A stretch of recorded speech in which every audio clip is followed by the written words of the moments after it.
नमस्ते। आज हम एक ऐसे विषय पर बात करने जा रहे हैं जो अक्सर एक बड़ी बहस का रूप ले लेता है, शाकाहार या मांसाहार।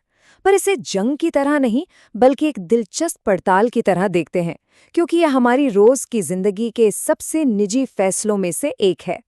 तो सवाल बस इतना नहीं है कि हम क्या खा रहे हैं। सवाल ये है कि हमारी थाली में जो कुछ भी है उसका मतलब क्या है। क्योंकि हम जो भी चुनते हैं वो सिर्फ हमारी भूख नहीं मिटाता, उसका असर कहीं ज्यादा गहरा होता है। जी हाँ, ये एक ऐसा फैसला है जो सीधा हमारी सेहत से, इस धरती के भविष्य से और यहाँ तक कि हमारे अपने उसूलों और मूल्यों से भी जुड़ा है। तो चलिए एक एक करके इन सभी पहलुओं को समझते हैं। तो शुरुआत करते हैं शाकाहारी भोजन यानी प्लांट बेस्ड डाइट से। आइए देखते हैं कि इसके पक्ष में कौन कौन सी बातें कही जाती हैं और क्यों दुनिया भर में इतने लोग इसे अपना रहे हैं। मोटे तौर पे देखें तो 4 बड़े फायदे गिने जाते हैं। पहला, हमारी सेहत को होने वाले फायदे। दूसरा, पर्यावरण पर इसका कम असर। तीसरा, जानवरों के प्रति हमारी नैतिक जिम्मेदारी। और चौथा, अक्सर ये जेब पर भी हल्का पड़ता है। अब जरा सेहत की बात करें तो ये बहुत दिलचस्प है। कई स्टडीज में ये पाया गया है कि जो लोग शाकाहारी भोजन करते हैं उनमें हाई कोलेस्ट्रॉल का खतरा मांसाहारी लोगों के मुकाबले काफी कम हो सकता है। और फिर आता है पर्यावरण का सवाल। देखिए, पौधे उगाने में आमतौर पर कम संसाधन लगते हैं। इसका मतलब है कि शाकाहारी भोजन का कार्बन फुटप्रिंट अक्सर कम होता है। तो एक तरह से ये धरती पर बोझ कम करने का एक जरिया हो सकता है। और हाँ, एक बहुत ही पर्सनल, एक बहुत ही भावनात्मक पहलू भी है। कई लोगों के लिए शाकाहार अपनाने की सबसे बड़ी वजह यही होती है, जानवरों को तकलीफ न पहुंचाने का सिद्धांत। उनके लिए ये सिर्फ खाना नहीं बल्कि करुणा का एक रूप है। अच्छा, तो ये तो हो गए फायदे। लेकिन जैसा हम जानते हैं, हर कहानी के 2 पहलू होते हैं। तो अब बात करते हैं शाकाहारी डाइट से जुड़ी कुछ चुनौतियों और संभावित कमियों की। देखिए, सबसे बड़ी चिंता जो जताई जाती है वो है पोषक तत्वों की कमी। आसान भाषा में कहें तो क्या शरीर को वो सारे जरूरी न्यूट्रिएंट्स मिल पा रहे हैं जिनकी उसे ठीक से काम करने के लिए जरूरत है। खास तौर पर 3 चीज़ों पर ध्यान देना ज़रूरी हो जाता है। विटामिन B12, जो ज़्यादातर एनिमल प्रोडक्ट्स में ही मिलता है, आयरन और कंप्लीट प्रोटीन। अगर सही प्लानिंग ना हो तो इनकी कमी का खतरा बना रहता है। इसके अलावा कुछ प्रैक्टिकल मुश्किलें भी हैं। सोचिए, किसी शादी पार्टी में गए हों या किसी ऐसी जगह पर जहां शाकाहारी विकल्प मिलना ही मुश्किल हो। कई बार सामाजिक और सांस्कृतिक वजहों से भी तालमेल बिठाना एक चुनौती बन जाता है। चलिए, अब सिक्के का दूसरा पहलू देखते हैं। बात करते हैं मांसाहारी या सर्वाहारी डाइट की। आखिर क्या वजह है कि दुनिया की एक बड़ी आबादी इस तरह का भोजन करती है? इसके पक्ष में क्या तर्क हैं? मांसाहारी भोजन का सबसे बड़ा फायदा गिना जाता है कंप्लीट प्रोटीन। अब इसका मतलब क्या है?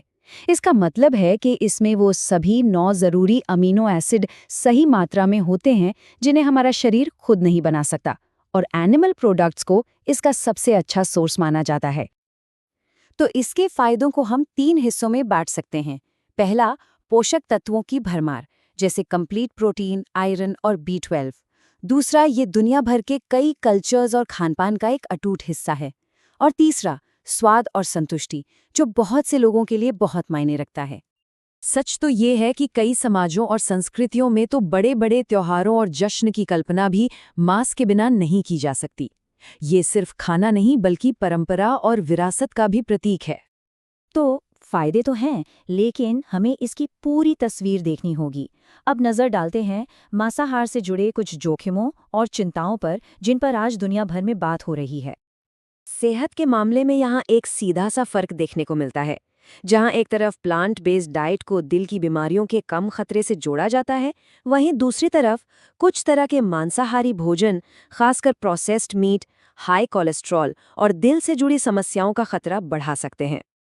और जब बात पर्यावरण की आती है तो यहाँ आंकड़े काफी गंभीर हैं। इंडस्ट्रियल लेवल पर पशुपालन के लिए बहुत ज्यादा पानी और जमीन की जरूरत होती है, और ये दुनिया भर में जंगलों की कटाई की एक बड़ी वजह भी माना जाता है। और आखिर में नैतिक सवाल फिर से सामने आते हैं।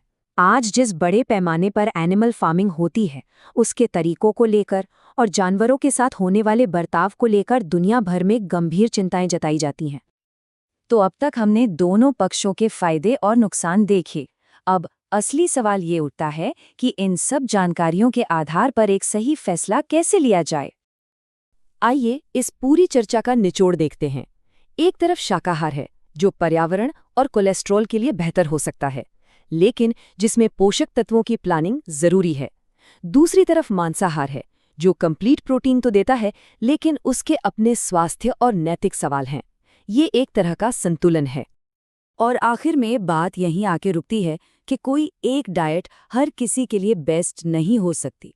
सबसे अच्छा आहार वो है जो किसी के शरीर की ज़रूरतों, उसके विश्वासों और उसके रहन सहन के तरीके के हिसाब से सही बैठे। ये एक बहुत ही निजी फैसला है। और शायद इस पूरी बहस में सबसे ज़रूरी बात यही है कि हम एक दूसरे के खान पान के फैसलों का सम्मान करें। किसी को सही या गलत ठहराने के बजाय हम सबकी पसंद का आदर करें। तो ये पूरी चर्चा हमें एक बहुत बड़े और ज़रूरी सवाल के साथ छोड़ जाती है। हम अपनी निजी पसंद और अपनी सेहत का ध्यान रखते हुए इस दुनिया पर पड़ने वाले असर के बीच तालमेल कैसे बिठा सकते हैं, इस पर सोचना बहुत ज़रूरी है।